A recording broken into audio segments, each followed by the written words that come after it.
और मोहन भागवत संघ प्रमुख कुछ कह रहे हैं, आइए आपको सुनवाते हैं। के लिए जो धन लाया था उसका स्वाभाविक उपयोग लोगों की राहत के लिए हो गया, वो धन समाप्त हो गया। इसलिए कार्य पूरा होने के बाद फिर से भिक्खू ने सबको बताया कि धन तो दिया था आप लोगों ने, लेकिन वो ऐसे काम में हो गया खर्च, तो और एक बार धन संकलन फिर से वैसा किया। फिर जब छाप खाने में जाना था उसके पहले कुछ दिन एक बड़ी बाढ़ आ गई, फिर से राहत कार्य करना पड़ा, सारा संकलित धन उसमें व्यय हो गया। फिर जाकर लोगों को समझाया, लोग भी समझ गए, तीसरी बार धन संकलन हुआ। इस बार कोई आपत्ति नहीं, हस्तलिपि छापखाने में गई, मुद्रित होकर किताब तैयार हुई, किताब का धूमधाम से प्रकाशन हुआ ने, और उस किताब को बड़े श्रद्धापूर्वक खरीदा और पढ़ने के लिए अपने अपने घर में जब लोगों ने उसको खोला तो पहले पन्ने पर लिखा था कि ये तथागत के चीनी भाषा में चरित्र की तीसरी आवृत्ति है। यानी लिखित चरित्र एक चरित्र का स्वरूप है, लेकिन उस चरित्र का जो संदेश है दुनिया की दुख मुक्ति, उसको आचरण में उसके पहले 2 बार लाके दिखाया गया, तो वो भी उस पुस्तक की आवृत्ति है। ऐसे हम आज जो कर रहे हैं वो भी कार्यक्रम बदल के ही कार्य कर रहे हैं, इस भावना से उसको करना। तो स्वाभाविक केवल संघ के लोगों के लिए नहीं, सभी के लिए कुछ बातें स्पष्ट हो जाती है।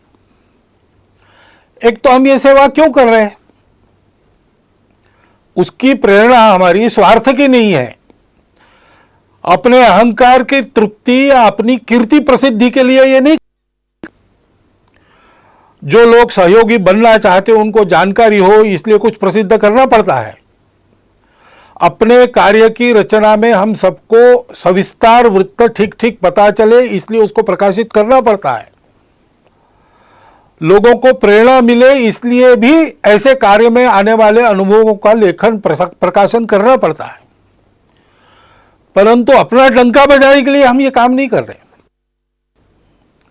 हम काम कर रहे हैं, ये अपना समाज है, अपना देश है, इसलिए इस स्वार्थ, भय, मजबूरी, प्रतिक्रिया या अहंकार, इन सब बातों से रहित आत्मीय वृत्ति का परिपाक है ये सेवा। और इसलिए इस सेवा में हम लोगों को निरंतर लगना है, निरहंकार वृत्ति से लगना है, श्रेय दूसरों को देना है। और अभी ये जो विशिष्ट आपत्ति है उसमें जो सेवा करनी है उसमें लोगों का प्रबोधन भी करना पड़ता है, कई बातें बतानी पड़ती है। तो बताने का परिणाम तभी होता है जब हम उसका पालन करते हैं। और इसलिए कोरोना की महामारी के समय में अपने स्वास्थ्य को सुरक्षित रखने के जो जो नियम विहित है और हम लोगों को बताने वाले हैं उन सबका पालन पहले अपने को करना है। वो पालन करते हुए भी करना है। घर के बाहर निकलना, लेकिन नियम बना है कि उसके लिए अनुमति चाहिए, लॉकडाउन है तो अनुमति पूर्वक ही काम करना, फिजिकल डिस्टेंस रखना है, अंतर रखना है, वो अंतर रखकर काम करना पड़ेगा। छोटी छोटी बातों में भी सहज रहकर स्वयं उसके पालन का उदाहरण बनकर हमको लोगों को बताना है। और हम ये कर सकते हैं। महामारी नई है, उसने कहर मचा, लेकिन उससे डर जाने की आवश्यकता नहीं है। डरने से काम नहीं होता, डरने से संकट का बल ज्यादा बढ़ता है। अपना संतुलन कायम रख के मन में भय का लवलेश न रखते हुए ठंडे दिमाग से उपाय करने हैं, कैसे करने पड़ेंगे, क्या क्या करना पड़ेगा, इसकी योजना बनाकर हम काम करते हैं तो वो काम यशस्वी होता है। आत्मविश्वास युक्त ऐसा अपना सुनियोजित प्रयास करना है होकर, और सातत्यपूर्वक प्रयास करना है, क्योंकि ये बीमारी नहीं है, इसमें निश्चित क्या क्या हो सकता है इसके अनुमान लगते, जैसे जैसे अनुभव आता है वैसे ही पता चल रहा है। और इसलिए अब ये कितना चलेगा पता नहीं, जल्दी से जल्दी समाप्त हो ये पूरा प्रयास हम करेंगे, लेकिन जितने दिन चलेगा उतने दिन पीड़ित लोगों को राहत देने के और ये बीमारी न फैले उसके प्रयास जारी रखने पड़ेंगे। छोड़ दिया तो यशस्वी, एक आदमी सब तरफ से कंगाल हो गया, निराश हो गया, उसको हम आत्महत्या करेंगे। लेकिन कुछ उसके जेब में पैसा था, कुछ दिन जीने का सामान उसके पास था, तो उसको पहले इसको खर्चा कर देते हैं और बिल्कुल ही कफलक होकर मर जाएंगे। इसलिए वो बड़े शहर में गया कि वहां पर जुआ खेलेंगे, सारा धन उड़ा देंगे, फिर मर जाएंगे। लेकिन बाद उसको पता चला कि उस गांव के पास, उस शहर के पास एक बहुत लंबी चौड़ी जमीन थी जिसमें मैंगनीज मिलेगा ऐसा लगता था। इसलिए 2-3 माइनिंग कंपनीज ने वहां आकर खुदाई की, 250 फीट नीचे गए लेकिन मैंगनीज मिला नहीं, निराश हो गए। इसलिए उसका लीलाव वो करने वाले थे, तो उसको लगा कि ये भी एक जुआ है, चलो जाके बोली बोलेंगे।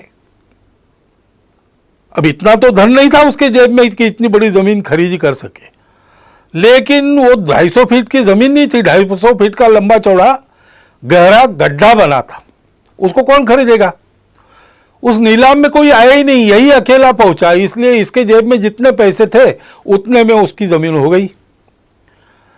अब जो मजदूर वहां काम कर रहे थे उनको उस दिन की मजदूरी कंपनी ने दे दी थी, तो उन्होंने आके पूछा क्या करें, काम अभी बंद करें कि 5 बजे तक करें और बाद में छोड़े। तो उसने कहा आपने पैसे लिए हैं तो 5 बजे तक काम करो।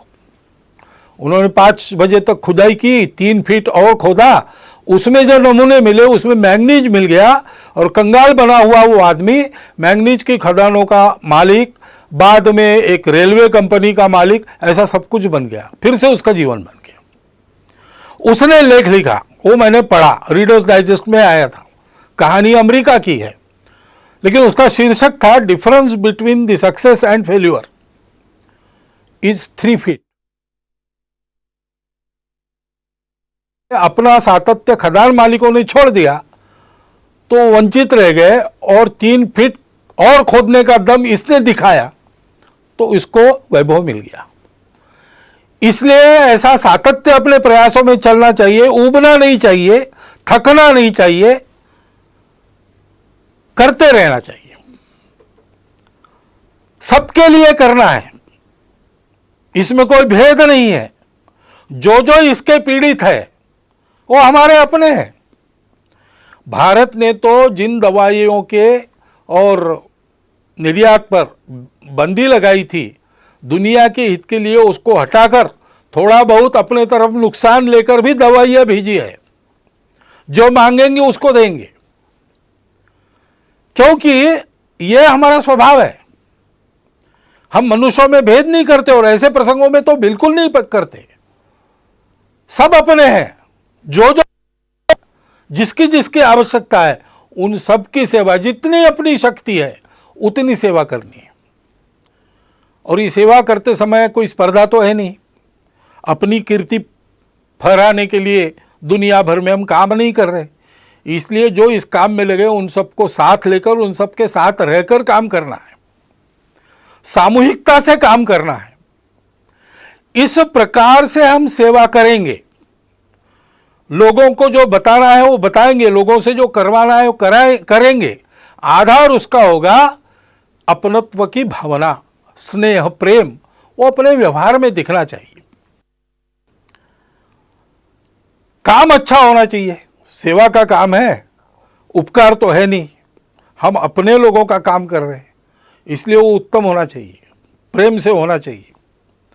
हनुमान जी के कार्य के बारे ऐसा वाल्मीकि रामायण में कहा गया है, देवों ने उनकी स्तुति की एक प्रसंग पर, तब 4 उनके विशिष्टों का उल्लेख किया, धृति, दृष्टि, मति और दाक्ष, यानी दक्षता, सावधानी।